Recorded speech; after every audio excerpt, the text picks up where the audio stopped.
Tere, hea videoülekande vaataja. Täna me oleme taas kogunenud siia jumalateenistusele uues formaadis. Tänasel päeval me ei saa toimida ja teha selliseid avalikke teenistusi nagu tavapäraselt. Aga me tahame tuua Jumala poolt antud sõnumi ka selle video vahendusel täna teieni, kes te meid vaatate.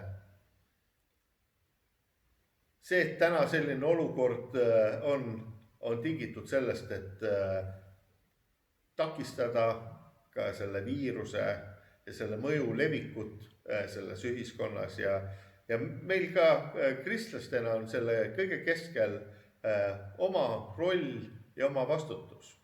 Eelkõige vastutus olla sõnakuulelik ja täita ettenähtuid ülesandeid, olla teistele inimestele eeskujuks, märgata teisi inimesi ja vajadusel ka abistada.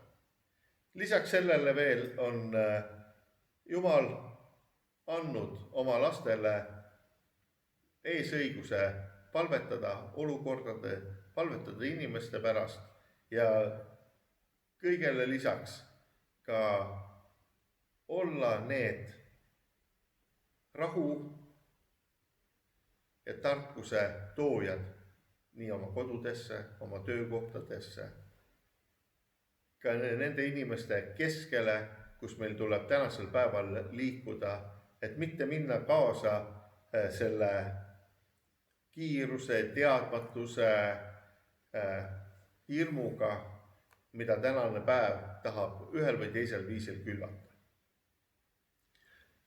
Selleks, et ka kogudus tänasel päeval saaks toimetada, me vajame ka teie finantsilist tuge. See, kui me ei korralda avalikke teenistusi, ei tähenda, et me koguduse juhtidena ei teeks hingehoidlikku tööd, et meie maja ei vajaks kütmist, arvet tasumist. Selleks me vajame ka toetust. Et Malaakia kirja 3. peatükis Jumal ütleb, et tooge kogu kümnis varaita, et mu kojas oleks toidust. Ja see sõnum läheb edasi seal, ütleb, et kui meie teeme oma osa, siis Jumala soov ja tahe on meid õnnistada, meid varustada igakülgselt ja samuti ka meid kaitsta. Meie kogudusele on võimalik täna teha pangaülekandeid ja selle pangaülekande kontonumbri leiate meie kodulehelt, mis on www.paranata.ee. Lisaks sellele on teil võimalik ka sinna jätta oma eespalve, soove ja need jõuavad meieni ja me üheskoos palvetame ja me usume, et Jumal kuuleb palveid, aga et Jumal ka vastab palvetele ja ta muudab olukordi. Nii et olge julged ka oma eespalveid sinna jätta. Aga täna me oleme siin koos pastor Raitsola ja Martin Vasseliga ja mina, Silver Kurvits, ja me oleme arutlemas täna sellisel teemal nagu mäejutlus. Ja et see sõnum võiks ka täna meid julgustada ja kinnitada, siis me lähme nüüd lähemalt selle teema sisse. Ma alustuseks loen Mattiuse evangeeliumi 5. peatükist esimesed 12 salmid. Aga kui Jeesus nägi rahvahulki, läks ta üles mäele ja istus sinna maha. Ja kui jüngrid olid tema ümber kogunenud, avas ta oma suu ja õpetas neid. Õndsad on need, kes on vaimus vaesed, sest nende päralt on taevariik. Õndsad on kurvad, sest neid lohutatakse. Õndsad on tasased, sest nemad pärivad maa. Õndsad on need, kellel on nälg ja janu õiguse järele, sest nemad saavad küllada. Õndsad on halastajad, sest nende peale halastatakse. Õndsad on puhtad südamelt, sest nemad näevad Jumalat. Õndsad on rahutegijad, sest neid hüütakse Jumala lasteks. Õndsad on need, keda õiguse pärast taga kiusatakse, sest nende päralt on taevariik. Õndsad olete teie, kui teid minu pärast laimatakse ja taga kiusatakse ja teist valega kõiksugu kurja räägitakse. Olge rõõmsad ja hõisake, sest teie palk on suur taevas. Just samamoodi on taga kiusatud ka prohveteid enne teid. Amen. Amen.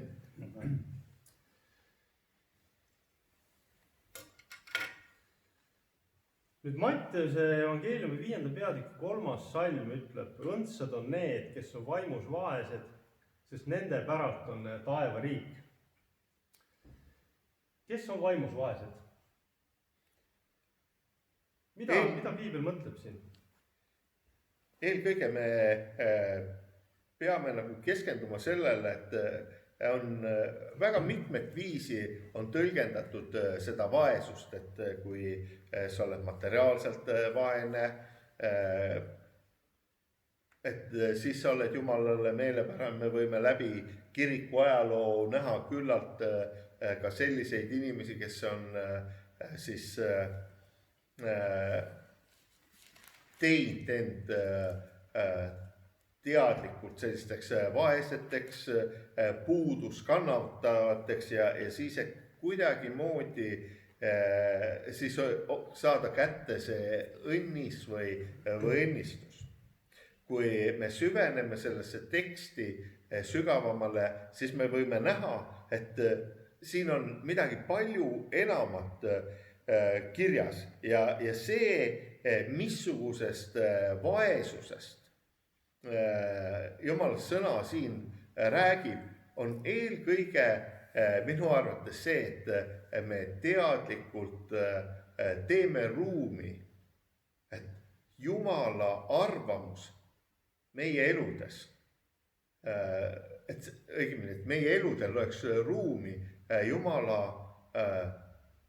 suunamisele, Jumala tarkusele, Jumala teadmistele, et me ei oleks iseenese silmis need, kes me oleme kuidagi täiuslikud ise, me teame kõike, kuidas peab tegema, mida peab tegema ja nagu teisele arvamusele ei ole ruumi, vaid eelkõige ma usun, et me peame nagu teadlikult andma Jumalale maad iseenda sees.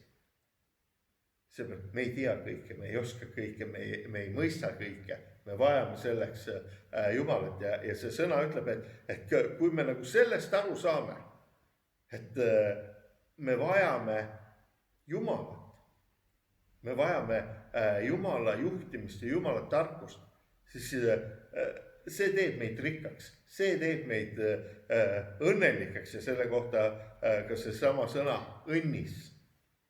Et me oleme õnnistatud selle läbi.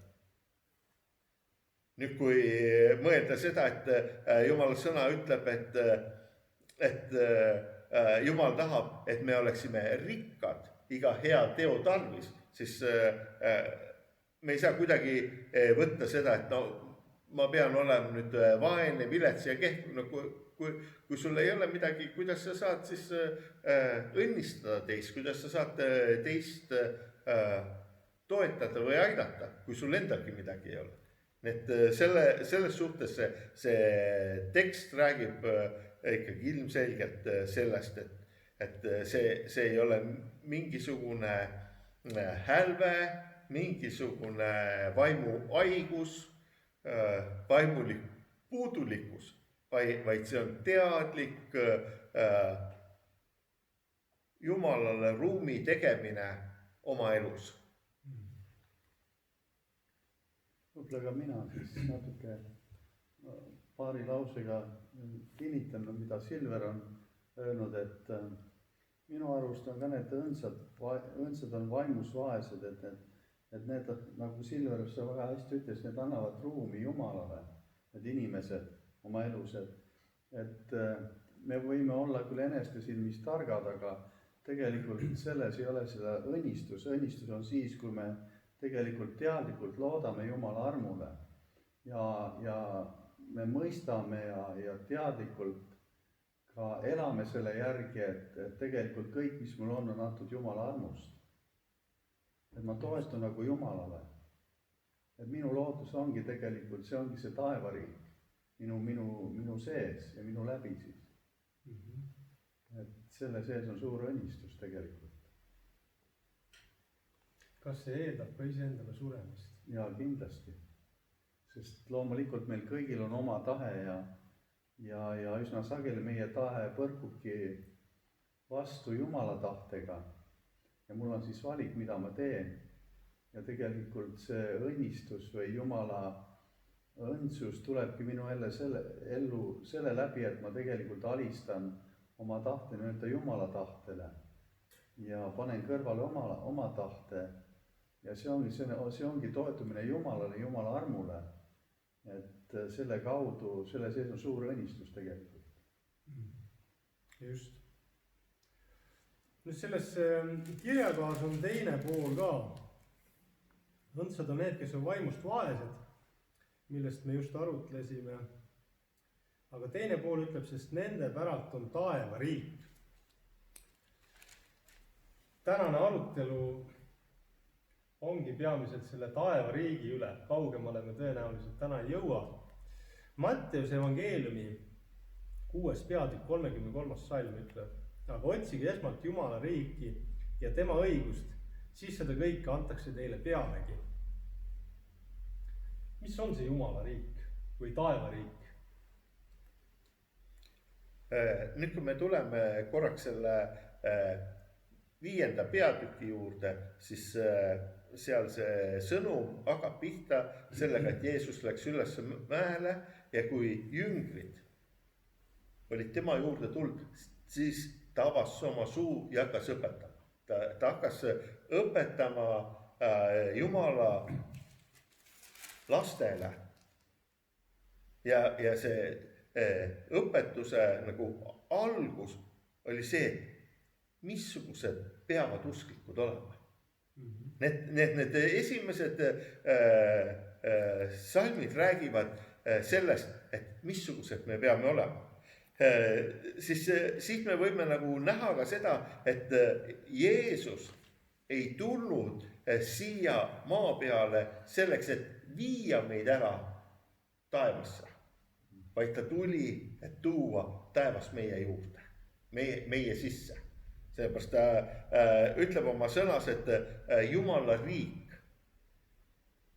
ei ole mitte väline, vaid see on sisemine. See on meie sees. Et eelkõige see Jumala riik peab ilmsiks saama meie eludes. Ja nüüd need salmid, mida me ka siin kuulsime, need räägivad sellest, et mis on need meie omadused või mis on need eeldused selleks, et see Jumala riik, Jumala täius meie sees võiks võtta kuju ja hakata välja paistma.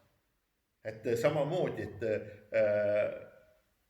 Jeesus ütleb, et tema, kui ta toob taevariigi meie sisse, siis ta võtab pimeduse riigi meie seest välja. Need kaks riiki ei saa üheaegselt olla meie sees. Et järelikult me vajame selleks muutuda. Ja seesama 5. peatükk lõpeb sellega, kus Jeesus ütleb, et te saaksite täiuslikuks. Nõnda, nagu teie taevane isa on täiuslik. Need see on see Jumala riik peab saama meie sees ilmsiks.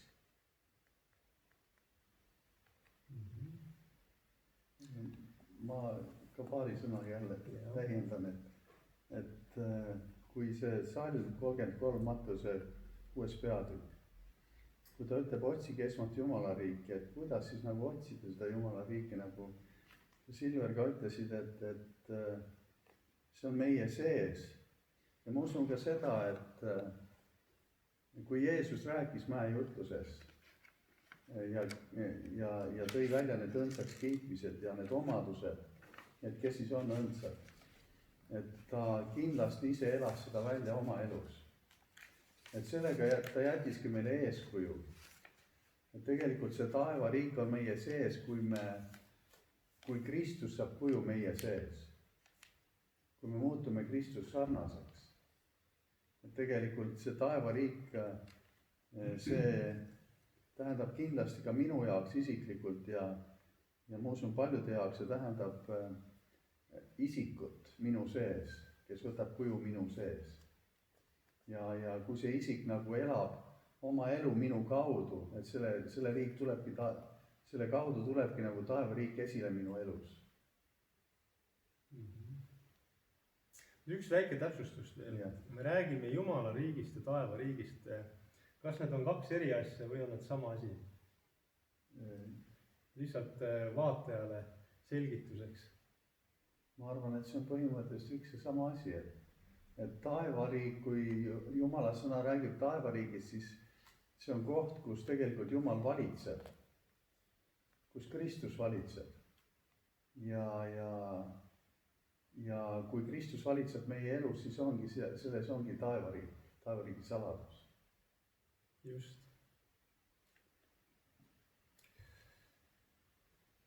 Markuse evangeeliumis 4. peatükis Jeesus toob Jumala riigiga võrdluseks sinepivakese. Ma loen siit 4. peatükist 26. 32. salmini.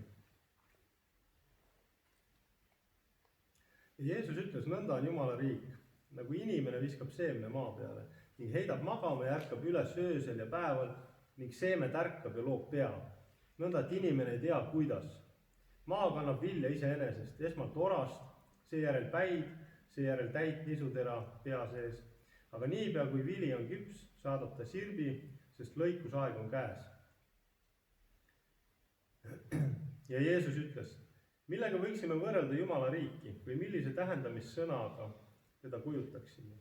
Sinepivakesega, mis on, kui see külvatakse maha väiksem kõigist seemnest maa peal. Et kui see on külvatud, siis see sirgub ja kasvab suuremaks kõigist taimedest aias ja ajab suured oksad, nii et taevalinnud võivad teha pesa selle varjus. Amen. Nüüd, millest Jeesus siin räägib, milles Jumala riik väljendub? Ta võrdleb siin sinepivakesega, pisikese sinepivakesega taevariiki.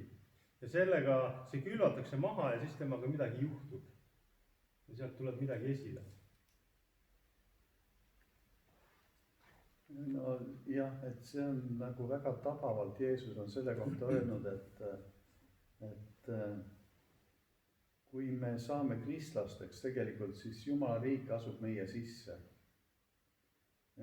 Püha vaim toob ilmsiks Jeesuse meie elus ja see võib olla väga väike algul meie sees. Aga millest ta räägib? Ta räägib sellest potentsiaalist või sellest võimest laieneda, et tegelikult Jumal on ju nii suur ja piiritu.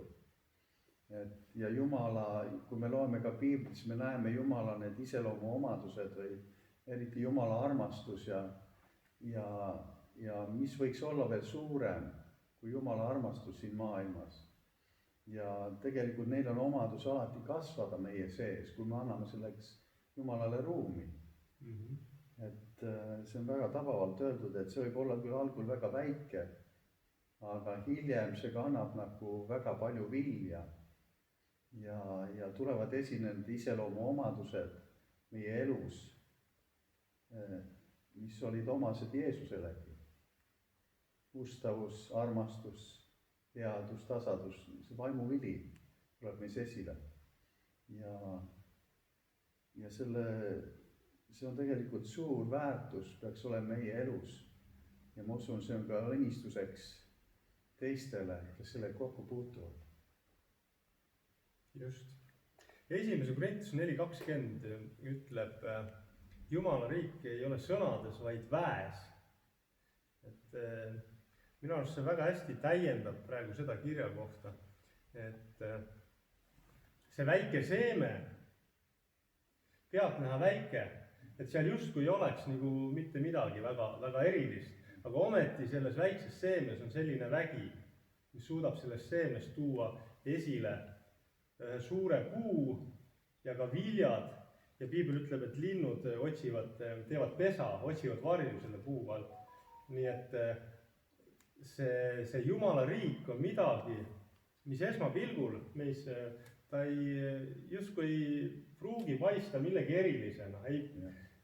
Kui inimene saab Jumala lapseks, siis mõnikord seal avalduvad kohe mingisugused midagi eriliselt väelist, aga mõnikord see läheb nii loomulikult ja me esmapilgul ei märka midagi suurt, midagi vägevat seal. Kuid ometi see vägi on seal ja see vägi avaldub omal ajal, õigel hetkel, õiges kohas ja see Jumala riik, mis on väes, see alati mõjutab teisi inimesi meie ümber. See Jumala riik, mis on meis, see on mõeldud alati teenima inimesi meie ümber ja lõppkokkuvõttes austama Jumalat. Nii et see on tohutult võimas võrdlus tegelikult, kui me mõtleme selle peale.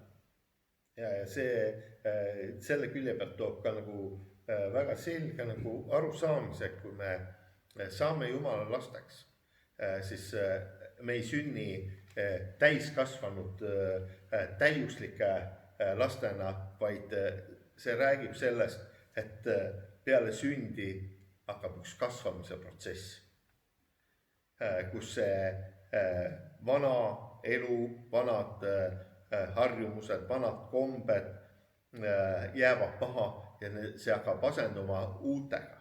See hakkab tooma esile uusi väärtusi, uut olemust, avardama kogu meie nägemist, mõistmist, tundmist ja sellest ka täpselt need mäejutluse need esimesed salmid, õnnised, kui see asi sinu elus saab muudetud, too asi sinu elus saab muudetud, järjest selle kohta ütleb, et Jumala sõna, et kõigepealt, et hakata Jumala riigis teenima või toimetada, on see, et meie esmane tähtsus on muutuda. Et me saame anda välja seda, kes me oleme. Jeesus, olles Jumala poeg, kes oli täis armastust, hoolivust, ta jagas seda välja. Samamoodi Jumal tahab seda tuua meie sees esile, aga see on nagu seesama sinepivakene, mis peab kasvama. Järjest saama suuremaks. Sa hakkad seda oma elus rakendama, sa hakkad seda praktiseerima ja see üha enam ja enam kasvab ja see omab üha enam ja enam mõju inimeste eludes. Ja selle lõpptulemus on see, see kannab vilja. See sinepi taime kasvu lõppprotsess on see, et sinna tulevad kaunad ja sealt tulevad uued seemned, mis omakorda on võimelised tooma esile uusi taimi. Mis toovad esile uusi seemneid. Absoluutselt. Ja võib-olla nüüd sellega seoses ma natuke jälle mõne sõnaga nagu see, et te mõlemad, Martin ja Silver, ütlesite, et õndsad on need, kes on siis sellised, kes selliselt käituvad ja teevad ja kes annavad ruumi Jumalale, et me kasvaksime. Aga see sõna õndsad, see tähendab, et olla õnnistatud või olla õnnelik samas ise. See täidab mind, ma tunnen ära tegelikult, et see on kõige parem üldse, kõige väärtuslikum asi minu elus, mis saab olla. Aga see ei ole ainult mitte minu jaoks. Vaid nagu me rääkisime siin viljast, et see vili ongi teistele, et see on ka väärtuslik teiste jaoks. Minu elu kannab vilja, tähendab, ma olen ise õnnistatud, olen õnnelik selle sees. Aga see õnnelikuks tegemine on ka selle läbi, et teised saavad seda vilja maitsta minu elu kaudu. Et see on väga oluline, et see teebki, tegelikult see täidab minu elu. See täidab nende inimeste elu, kes annavad Jumalale ruumi oma elus. Et Jumal saaks kujundada meis seda sinepivakest, et me kasvaksime Jumala kasvamist oma elus. Piiblis on lugu sellest, kuidas lapsed tahavad Jeesust näha ja jüngrid keelavad neid. Ja siis Jeesus ütleb midagi väga huvitavat, et ärge keelake neid, sest selliste päralt on Jumala riik. Ja kui teie ei saa nagu need lapsed, siis te ei pääse sinna sisse. Mida Jeesus siin mõtleb sellega? Et mida meil oleks lastelt õppida? No ma usun, et esimene asi, mida meil lastelt tuleks õppida, on see siirus. Kui sa räägid midagi väikesele lapsele, siis ta võtab seda tõena. Ta usub ja ta usaldab seda. Tas ei ole seda inimlikku külge veel nii palju välja arenenud, mis kahtleb ja kõhkleb igas asjas, et kas see võib sündida, kuidas see saab üldse sündida. Vaid kui sa talle räägid, et see on nii, siis ta ütleb, jah, see on nii ja ta ei vaeva ennast selle, aga mismoodi see nii on. Sellepärast ka Jumala sõna ütleb, et see lapselik siirus, see usk ja usaldus. Jumala sõnas on väga palju asju, mida me ei suuda inimlikult lahti rääkida. Millest meil täna puudub võime aru saada ja mõista. Ja ometigi nad on Jumala sõnas kirjas. Me oleme kuulnud ühes või teises olukorras, mingid üleloomulikud asjad on sündinud. Me peame uskuma ja usaldama, et Jumal teebki neid asju. Ja sellisel viisil, nagu ta on lasknud seda kirja panna. Kui me tahame seda kuidagi oma arusaamise, õigemini öelda oma piiratud arusaamisega lahti mõtestada, siis me jääme tihtilugu jänni ja me ei jõua kuhugi. Sellepärast ka Jeesus, me peame uskuma ja usaldama, nii nagu lapsed. Olema siirad. Tähendab, et ma panen oma eelarvamused maha ja pigem usaldan Jumalat selles olukord minu ees ei oleks siis, et teades, et Jumal armastab ja Jumala tahe on alati parim minu jaoks. See ongi jah, et siira puhta südamega panen Jumala esimeseks oma elus ja ei hakka oma mõistuses arutama, kuidas see peaks toimima või kuidas see saaks minu elus toimida, vaid ma pigem jah, see ongi Jumala kätes.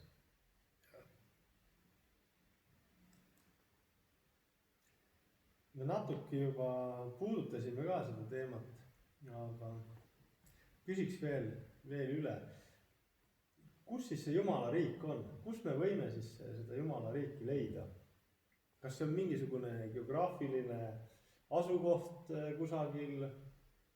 Kus me leiame Jumala riigi? Piibel ütleb, et Jumala riik ei ole väline, vaid ta ütleb, see on seespidine, see on meie sees.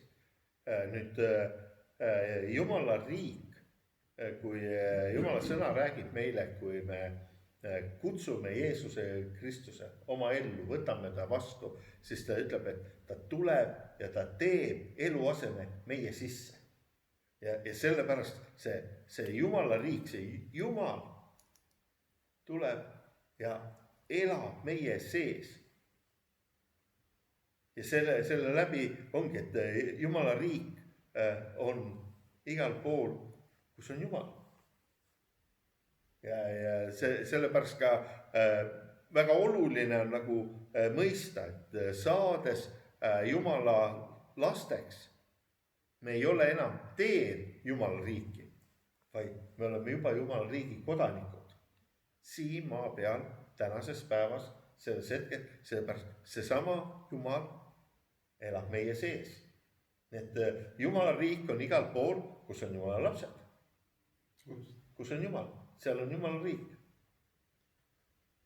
See on seesama, mida Jeesus ütleb ka Luuka evangeeliumis 17. peatükis, kui variserid küsivad, et millal siis see Jumala riik tuleb.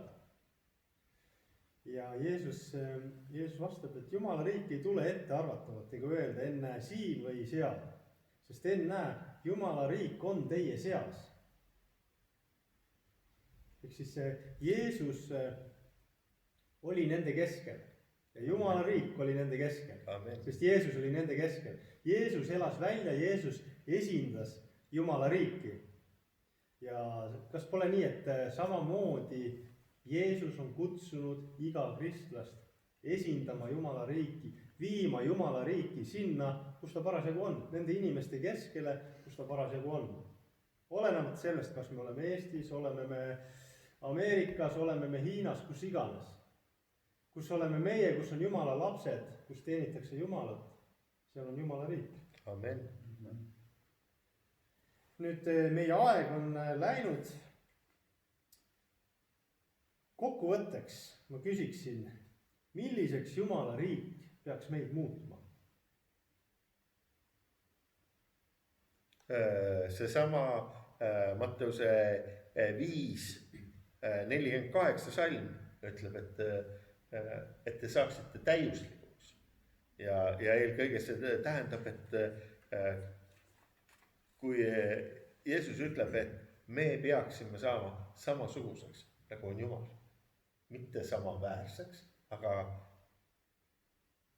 samamoodi hoolivaks, armastavaks, toetavaks, julgustavaks, et need Jumala loomu omadused, nagu on need vaimuanniki, et need võiks meie eludes esile tulla ja nende läbi me hakkaksime teenima inimesi, kelle keskel Jumal meid läkitab.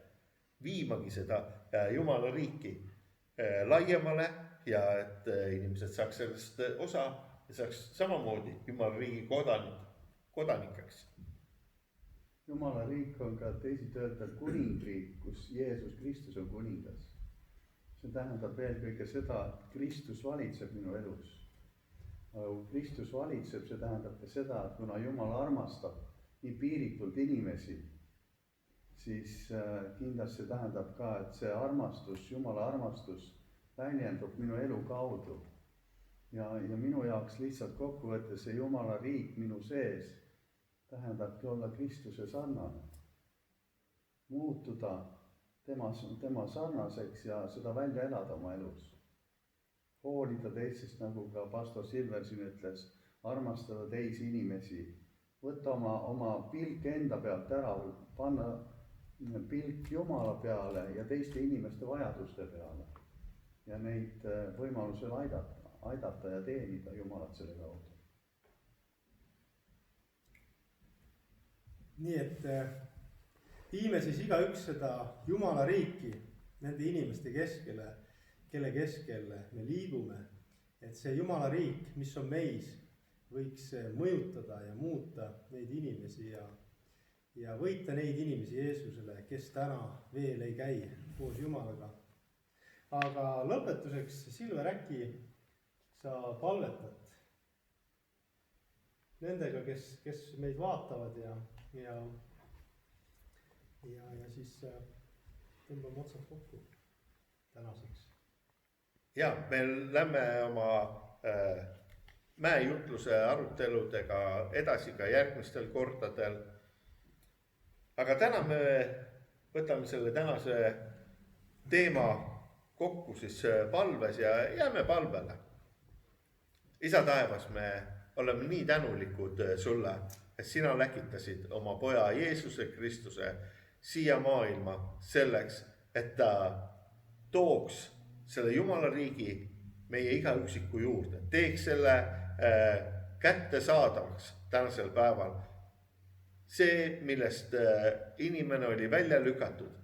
Lihtsalt Jeesus, sina tõid ja sillutasid tee, et inimene saaks tagasi oma looja juurde. Issand, me täna palume, et las ka see väike mõtisklus, mida me oleme siin arutanud, issand, las see olla kui üks sinepiivakene, mis külvatakse meie eludesse, et see võiks hakata kasvama. See võiks hakata avardama meie arusaamist, see võiks hakata avardama meie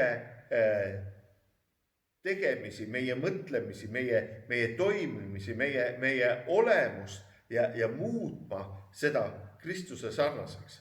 Issand, ma palun, et kallis püha vaim, et sa tõesti kõnetaksid igat üksikut, kes ka vaatab meid seda videoülekannet vaadates, et ta võiks saada osa sinu armastuse rikkusest ja täiusest.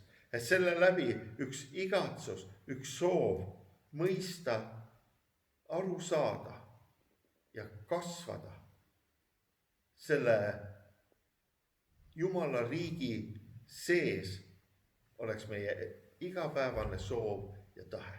Sellepärast ma palun, õnnista igat kuuljat, õnnista igat üksikut, kes sellest ühel või teisel viisil osa saavad, et see vili meie eludes võiks esile tulla üha enam ja enam Jeesuse Kristuse nimel.